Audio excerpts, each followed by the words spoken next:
उद्धव ठाकरे आणि राज ठाकरे यांच्या दोघांच्या युतीचा आम्हाला अजिबात काय नुकसान अजिबात नाही.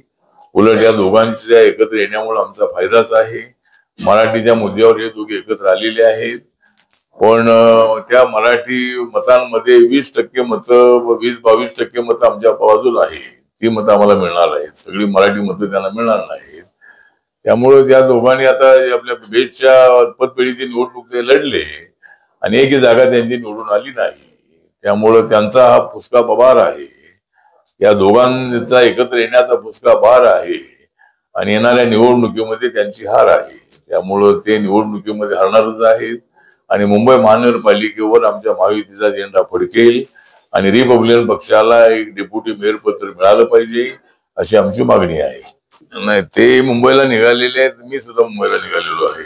त्यामुळं एक तर मराठा आरक्षणाचा ठराव आम्ही केलेला आहे की गरीब मराठा समाजाला आरक्षण मिळालं पाहिजे आणि महाराष्ट्र सरकारने 10% आरक्षण देण्याचा निर्णय ऑलरेडी घेतलेला आहे.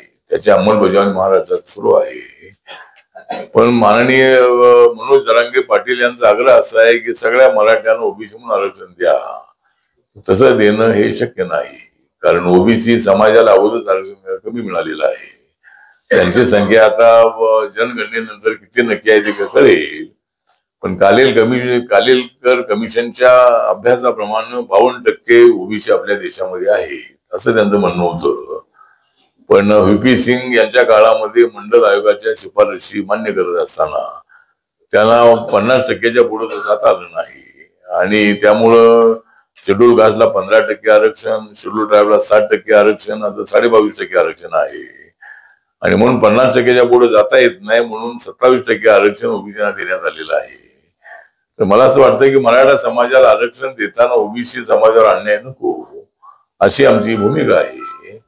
जरूर आंदोलन करण्याचा अधिकार माननीय जरांगे पाटील यांना आहे. मी त्यांना मध्यंतरी जाऊन भेटून आलो आणि त्यांचा जो आग्रह आहे की ज्यांच्या कुणबी त्यांच्या नोंदी आहेत त्यांना आरक्षण मिळालंच पाहिजे, त्यांच्या मताशी आम्ही सहमत आहोत.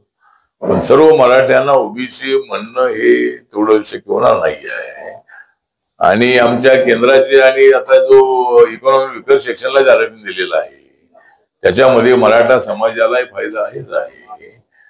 पण केंद्राचा वेगळ्या मराठा समाजाच्या आरक्षणाचा विचार करत असताना मला वाटतं की देशामध्ये असणारे सगळे क्षत्रिय जे आहे या सर्व क्षत्रियांचा विचार होणं अत्यंत आवश्यक आहे आणि त्यामुळे मला असं वाटतं की जरूर आम्हाला त्यांच्याबद्दल सिंपॅथी आहे.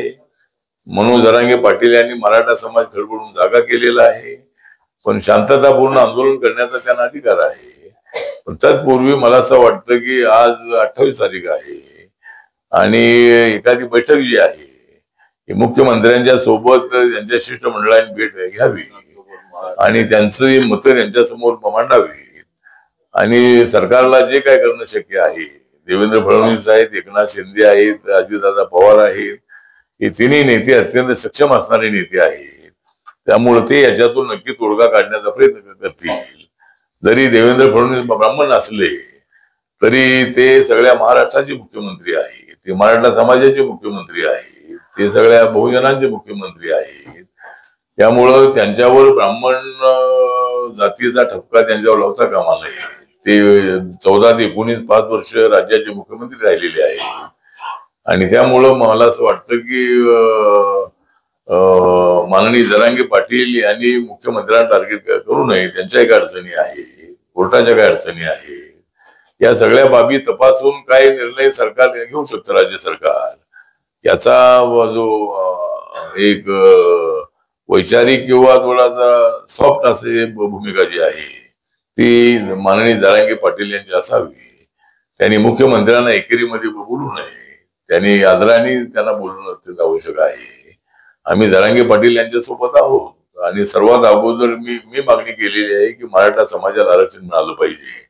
SC ST ओबीसीच्या आरक्षणाला धक्का न लावता मराठा समाजाला आरक्षण द्या आणि त्या मराठा समाजामधल्या गरिबांना आरक्षण द्या ही मागणी आपली सगळ्यांचीच आहे.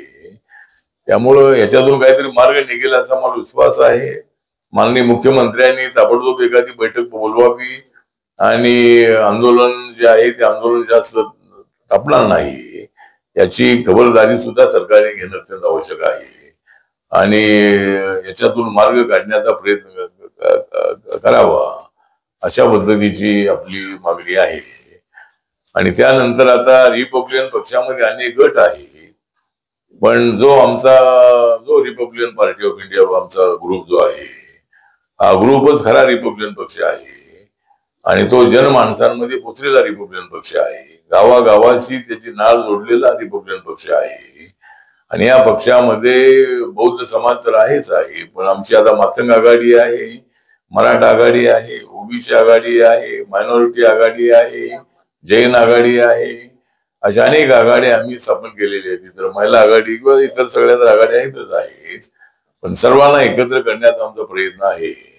आणि आता 3 ऑक्टोबर हा रिपब्लिकन पक्षाचा स्थापना दिवस आहे.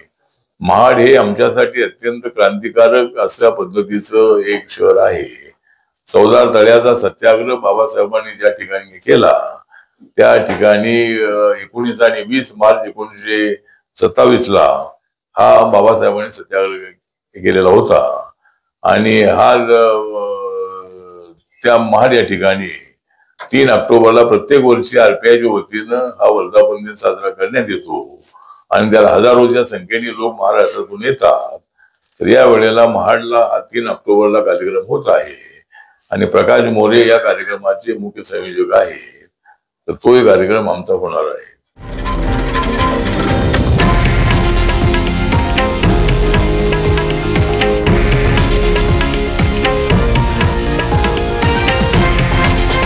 हे आहे देशातील नंबर 1 न्यूज नेटवर्क आणि आपण पाहत आहात TV9 मराठी, एकमेव.